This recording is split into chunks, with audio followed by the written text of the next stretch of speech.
first step was to mount the valve stem in the end cap of the PVC. I started drilling from the inside so that it would be mostly centered, and then once I got the hole big enough, I pulled the valve all the way through.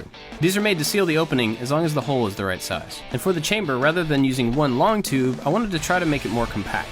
I cut down one long piece of tube into several short ones and used some elbows to connect it into a longer chamber. Every time you connect PVC, you really should use some primer and then some cement.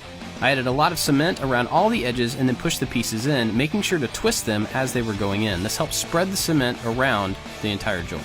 Once I got the last piece glued on, I started threading the other pieces together and used Teflon tape in there to seal up all the threads. This is absolutely necessary to keep a tight seal. And at that point, I hooked up the pump just to do a pressure test to make sure that it was holding pressure and that the valve was working. I cut a small piece of CPVC, which is just a thinner wall plastic, and used a heat gun to soften it just enough so that I could thread it over the brass threads. Then I glued on another elbow and a shaft for the rocket to set on. After that, I temporarily hooked up a button just to make sure that everything would fire correctly and put a little bit of pressure in there and did a quick test. It does exactly what I expected it to do, except it doesn't shoot far enough. It only goes up about 2 stories, and we definitely want it to go further than that, so we're going to take the same idea and just make everything bigger. Everything in this version was pretty much the same. The only big difference was that I swapped out the solenoid for a sprinkler valve. This has a diaphragm on the inside of it, so it basically works the same, but it runs off a little bit more voltage. After this one was put together, I did another pressure test just to make sure that everything was sealed up. Unfortunately, if you have a leak in one of these joints and it's glued together, you have to cut it off and start over. I followed the same procedure to get this thing put together. The components were just a little bit bigger. I used 2 9-volt battery connectors using the positive of one and the negative of the other, and just taped these batteries in place since they'll need to be swapped out when they die. The button goes in line in between the batteries and the valve, and so the circuit is only complete when the button is pressed. The center battery works as a safety here because when it's not in place, nothing works.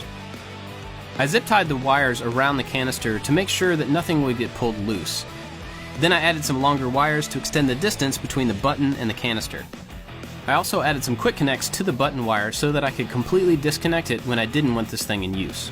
Since the canister is a cylinder, it wants to roll over, but I want to make sure that this thing shoots straight up. So I pulled out one screw at a time from the valve and drove it into a piece of 2x4. Then it was time to test it.